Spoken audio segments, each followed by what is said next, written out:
Hello दोस्तों, स्वागत है आपका एक बार फिर से मेरे यूट्यूब चैनल पे कंसेप्ट अप टू रूट पर। आज हम एक नया चैप्टर जो है शुरू करने वाले हैं। चैप्टर का नाम है मानव बस्तियाँ।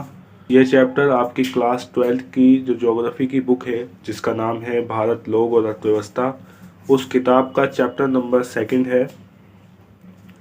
और आज हम इस चैप्टर को स्टार्ट करने वाले हैं, शुरू करने वाले हैं। इससे पहले का चैप्टर जो है वो मैंने करवा रखा है। अगर आपने वो चैप्टर की वीडियो नहीं देखी है तो आप जो है उसका लिंक मैं डिस्क्रिप्शन में दे दूंगा, वहाँ से आप उस वीडियो को देख सकते हैं। चलिए बिना टाइम वेस्ट किए आज की इस वीडियो को स्टार्ट करते हैं। मानव बस्तियाँ। बेसिकली इस चैप्टर में क्या पढ़ेंगे, सबसे पहले ये समझते हैं हम। मानव बस्तियाँ चैप्टर के नाम से ही क्लियर हो रहा है, यानी बस्तियाँ यानी जिन जगहों पे मानव रहते हैं, जहाँ पे मनुष्य रहते हैं, उन जगहों की, उन स्थानों की बात हम करने वाले हैं। उन स्थानों के बारे में हम पढ़ने वाले हैं। मानव बस्तियाँ यानी कि मानव की बस्तियाँ। तो मानव बस्ती का मतलब क्या होता है, सबसे पहले इसको समझते हैं। तो आपकी किताब में दे रखा है कि मानव बस्ती का अर्थ है किसी भी प्रकार और आकार के घरों का संकुल जिनमें मनुष्य रहते हैं। यानी कि किसी भी प्रकार का हो सकता है, किसी भी आकार का हो सकता है। और क्या होता है, घरों का संकुल। संकुल का मतलब होता है समूह, ग्रुप। ठीक है, संकुल का मतलब क्या होता है, ग्रुप, कोई भी समूह। यानी हम कह सकते हैं यहाँ पे घरों का समूह। संकुल की जगह हम क्या कह सकते हैं, घरों का समूह।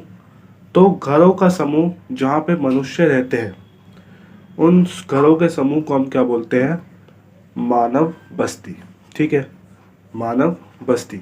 और ये किसी भी प्रकार की हो सकती है, किसी भी आकार की हो सकती है। ठीक है, तो इसको बोला जाता है मानव बस्ती। आपको जो है मानव बस्ती का अर्थ अब समझ में आ गया। आइए आगे बढ़ते हैं। अब ये जो बस्तियां होती हैं, मानव बस्तियां, ये छोटी भी हो सकती हैं, बड़ी भी हो सकती हैं, वीरान भी हो सकती हैं, आबाद भी हो सकती हैं। ठीक है, तो ये कई तरह की हो सकती हैं बस्तियां। अब ये जो बस्तियां होती है ना, मानव बस्तियां, ये मानव बस्तियां दो प्रकार की होती हैं। अब हम मानव बस्तियों के प्रकार समझने वाले हैं। मानव बस्तियां कितने प्रकार की होती हैं, मानव बस्तियां दो प्रकार की होती हैं। एक को बोला जाता है ग्रामीण बस्तियां और एक को बोला जाता है नगरीय बस्तियां। कई बार एग्जाम में ये जो है अंतर पूछा जाता है कि ग्रामीण बस्तियां और नगरीय बस्तियों में अंतर बताइए। तो ये अंतर कई बार एग्जाम में 3 नंबर में आता है, तो ये इम्पोर्टेंट है, इसको समझ लेना आसानी से। तो इसको मैं समझाता हूँ आपको। यहाँ पे लिखा हुआ है कि ग्रामीण बस्तियां किसको कहते हैं। अब इसको समझते हैं पहले। देखिए, विरल रूप से छोटी बस्तियां अवस्थित छोटी बस्तियां जो कृषि तथा अन्य प्राथमिक क्रियाकलापों में विशिष्टता प्राप्त कर लेती है, गांव कहलाता है या फिर ग्रामीण बस्तियां कहलाती है।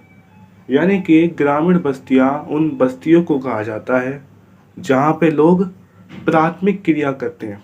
प्राथमिक क्रिया आप समझते हैं, प्राथमिक क्रियाएं वे क्रियाएं होती हैं जो एक तरीके से प्रकृति पे निर्भर रहकर की जाती है। जैसे एग्जांपल के लिए कृषि हो गई, ठीक है, आखेट यानी शिकार करना, ठीक है, और भी बहुत सारी जो है एक तरीके से प्राथमिक क्रियाएं होती है, खनन होता है। ये सारी प्राथमिक क्रियाएं होती हैं। जिन बस्तियों में लोग क्या करें, प्राथमिक क्रियाएं करते हैं और उन्हीं से अपना जो है भरण पोषण करते हैं, उन्हीं उन्हीं उन्हीं क्रियाओं से जीवन निर्वाह करते हैं। तो ऐसी बस्तियों को हम क्या बोलते हैं, गांव या फिर ग्रामीण बस्तियां। ठीक है, दूसरी ओर एक होती है हमारी नगरीय बस्तियां। अब जब आपने ग्रामीण बस्तियां समझ ली तो आप नगरीय बस्तियां भी आसानी से समझ जाएंगे। नगरीय बस्तियां वे बस्तियां होती हैं जहां पर प्राथमिक क्रियाएं नहीं की जाती, बल्कि द्वितीयक क्रियाएं की जाती हैं, तृतीय क्रियाएं की जाती हैं। यानी वहाँ पे लोग क्या काम करते हैं, लोग वहाँ पे उद्योगों में काम करते हैं, फैक्ट्रियों में काम करते हैं, और सेवाएं वाली जो काम होते हैं, कोई डॉक्टर होता है, कोई टीचर होता है, ठीक है, कोई दुकानदार होता है। तो जहाँ पे ये सारी काम किए जाते हैं उन बस्तियों को बोला जाता है नगरीय बस्तियाँ। I hope it is clear. अब हम इन दोनों में अंतर समझते हैं थोड़ा डिटेल में जाके कि ग्रामीण बस्तियों में और नगरीय बस्तियों में क्या अंतर होता है। तो यहाँ पे ग्रामीण बस्ती के बारे में लिखा हुआ है कि ग्रामीण बस्तियाँ अपने जीवन का पोषण या आधारभूत आर्थिक आवश्यकताओं की पूर्ति भूमि आधारित प्राथमिक आर्थिक क्रियाओं से करती है। यानी कि यह जो मैंने अभी पहले ही बताया है कि जो ग्रामीण बस्तियां होती हैं वो क्या करती हैं, अपने जीवन के लिए किस पे डिपेंड होती हैं, प्राथमिक क्रियाओं पे डिपेंड होती हैं। ठीक है, जबकि नगरीय बस्तियां द्वितीयक तथा तृतीयक क्रियाओं पर निर्भर होती हैं। ठीक है, तो दोनों निर्भर है, लेकिन जो ग्रामीण बस्तियां हैं वो प्राथमिक क्रियाओं पर निर्भर होती हैं और जो नगरीय बस्तियां हैं वो हमारी किस पे डिपेंड होती हैं, वो हमारी द्वितीयक और तृतीयक क्रियाओं पर निर्भर होती है। ठीक है, दूसरा अंतर समझते हैं।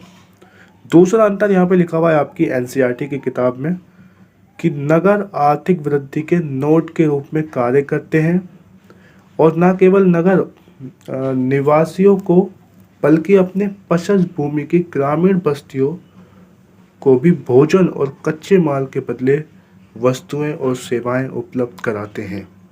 अब देखिए, जो नगरीय बस्तियां होती हैं और जो ग्रामीण बस्तियां होती हैं, दोनों क्या काम करती हैं, एक दूसरे को सहयोग करने का काम करती हैं।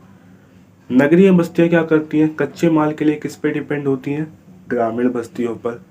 ठीक इसी तरह जो ग्रामीण बस्तियां होती हैं उन्हें बहुत सारी वस्तुएं चाहिए, बहुत सारी सेवाएं चाहिए, उसके लिए वो किस पे डिपेंड होती हैं, नगरीय बस्तियों पर। ठीक है, तो यहाँ पे यही चीज़ बताई गई है दूसरे अंतर में कि जो ग्रामीण बस्तियाँ होती हैं वो नगरीय बस्तियों को सहयोग करती हैं और जो नगरीय बस्तियाँ होती हैं वो ग्रामीण बस्तियों को सहयोग करती हैं। तीसरा अंतर हम समझते हैं ग्रामीण बस्तियों और नगरीय बस्तियों में क्या है। लिखा है कि ग्रामीण और नगरीय बस्तियाँ सामाजिक संबंध अभिवृद्धि और दृष्टिकोण की दृष्टि से भी भिन्न होती हैं। इसका मतलब क्या है, इसका मतलब ये है कि जो ग्रामीण लोग होते हैं उनके सामाजिक संबंध कैसे होते हैं और जो नगरीय बस्तियों के लोग होते हैं उनके सामाजिक संबंध कैसे होते हैं। यहाँ पे लिखा हुआ है कि ग्रामीण लोग कम गतिशील होते हैं। ग्रामीण लोग क्या होते हैं, कम गतिशील होते हैं, उन्हें ज़्यादा घूमने की इच्छा नहीं होती, ज़्यादा बाहर आने जाने की जो इच्छा नहीं होती, वो जो है कम गतिशील होते हैं और इसी वजह से उनके जो सामाजिक संबंध होते हैं वो घनिष्ठ होते हैं, यानी गहरे होते हैं, उनके सामाजिक संबंध अच्छे होते हैं। ठीक है, वहीं जो नगरीय क्षेत्रों में रहते हैं, जो नगरीय बस्तियों में रहते हैं, उनका जो जीवन का ढंग होता है वो जटिल होता है, तीव्र होता है, इसलिए उनके जो सामाजिक संबंध होते हैं वो कैसे होते हैं, औपचारिक होते हैं, यानी उनको ज़्यादा सामाजिक संबंध नहीं बनाते। ठीक है, वो ज़्यादा रिलेशन नहीं बनाते नगरीय बस्तियों के लोग। तो ये तो थे आपकी किताब में जो नगरीय बस्तियों और ग्रामीण बस्तियों में अंतर लिख रखा है। इसके अलावा बहुत सारे अंतर होते हैं गाँव में और नगरों में। ठीक है, ग्रामीण बस्ती नगरीय बस्ती कह लो या फिर गांव और नगर कह लो, दोनों चीज़ें सेम है। तो ग्रामीण बस्तियों और नगरीय बस्तियों में क्या होता है, बहुत ज़्यादा अंतर होता है। ठीक है, तो यही चीज़ हमें बताई गई है यहाँ पे। ठीक है, कई बार एग्ज़ाम में पूछा भी जाता है।